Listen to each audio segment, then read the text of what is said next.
Good morning बच्चों। आज जो हम लोग पढ़ने जा रहे हैं वो प्रायिकता के बारे में हम आपको बताने जा रहे हैं। प्रायिकता क्या होती है और प्रायिकता में कौन कौन से टर्म आते हैं, तो उन टर्मों को पहले बता रहे हैं। तो इसमें जो पहला टर्म है आपका अभिप्रयोग। अभिप्रयोग क्या होता है?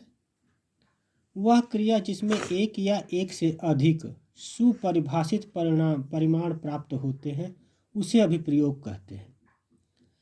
जैसे कि उदाहरण में एक सिक्के को हम 20 बार उछाला जाता है, तो यह प्रत्येक उछाल जो बताएगा वो क्या है, अभिप्रयोग कहते हैं इसको।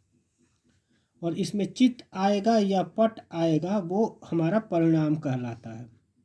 ठीक है, तो ये अभिप्रयोग है जिसमें हम लोग कार्य करते हैं, जो उछाल करते हैं। जैसे सिक्के का ही एग्जाम्पल था, या डाइस का होता है, जो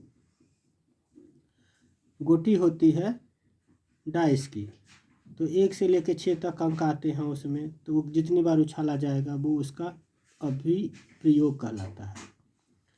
अब उसमें जो अंक आएंगे 1 2 3 कुछ भी अंक आता है ऊपर वाला, तो वो हमारा परिणाम कहा जाता है। अभिप्रयोग 2 प्रकार के होते हैं जो निम्नवत है। एक अनिश्चयात्मक या यादृच्छिक प्रयोग होता है। इसमें क्या होता है कि ऐसे प्रयोग जिन्हें करने पर एक से अधिक संभावित परिणामों में से कोई एक परिणाम प्राप्त होता है, जैसे डाइस वाला ही है, तथा अन्य किसी विशेष परिणाम को प्राप्त करने का निश्चित अनुमान इसमें नहीं लगाया जा सकता कि क्या आएगा, वो यादृच्छिक या अनिश्चयात्मक प्रयोग कहलाता है। दूसरा इसमें निश्चित रहता है, निश्चयात्मक प्रयोग। ऐसे प्रयोग जिन्हें समान परिस्थितियों में दोहराए जाने पर हर बार एक ही परिणाम प्राप्त होता है, उसे निश्चयात्मक प्रयोग कहते हैं। इसमें निश्चित है कि वो चीज़ आएगी, घटना घटेगी बार बार, तो वो हमारा जो प्रयोग है वो निश्चयात्मक प्रयोग कहलाता है। घटना क्या होती है? प्रयोग के एक संभवतः परिणाम या परिणामों के संग्रह को घटना कहते हैं। जैसे सिक्के को उछालने पर चित्त आना एक घटना है। ठीक है, घटना क्या होगी? चित्त आया या पट आया तो वो एक घटना कहलाएगी। घटना का घटित होना। यादृच्छिक प्रयोगों से संबंधित घटना ई का घटित होना तब कहा जाता है जब प्रारंभिक घटनाओं में से एक घटना ई, जिसको इवेंट बोलते हैं, परिणाम से संबंधित हो।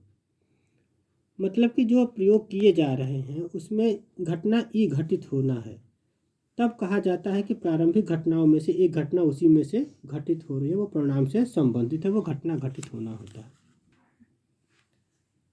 अब अगली जो टर्म आएगा इसमें प्रारंभिक घटना है। किसी यादृच्छिक प्रयोग की वह घटना जिसमें केवल एक परिणाम प्राप्त हो, प्रारंभिक या सरल घटना कहते हैं। जिसमें एक परिणाम प्राप्त होता है वो प्रारंभिक या सरल घटना कहलाता है। मिश्रित घटना।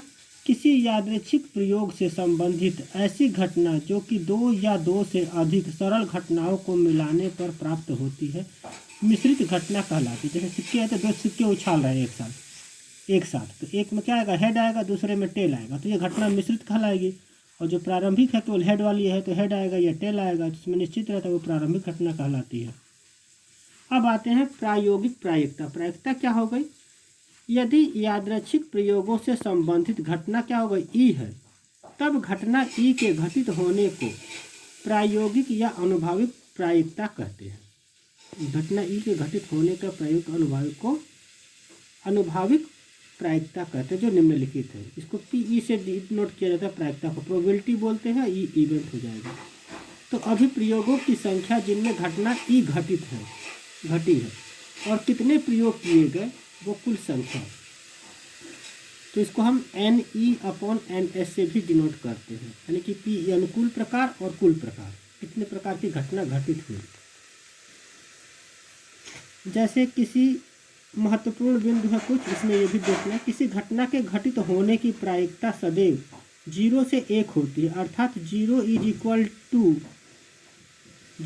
इक्वल या लेस देन PE और P इज लेस देन और इक्वल टू 1 होती है। एक से ज़्यादा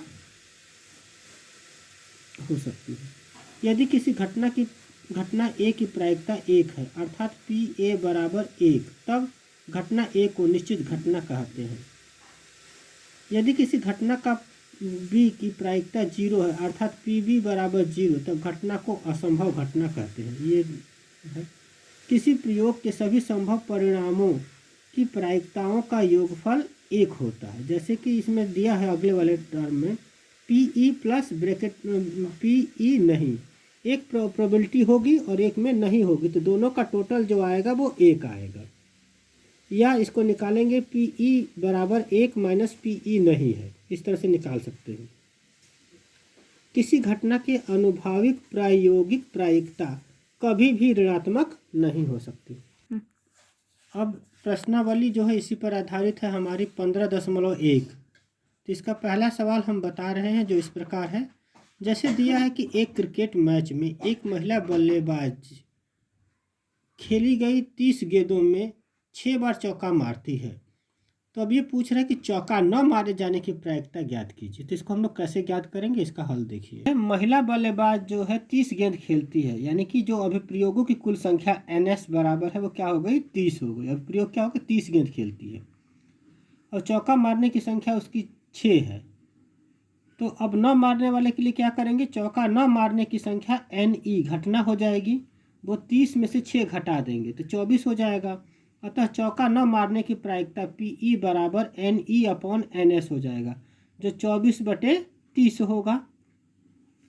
तो इसको काट देंगे तो 6 चौके 24 और 6 पंजे 30, तो 4/5 ये आपका आंसर हो जाएगा। तो धन्यवाद। इस तरह से आपकी प्रायिकता को आप लोगों को हल करेंगे और अगले वीडियो में हम और सवाल भी बता देंगे।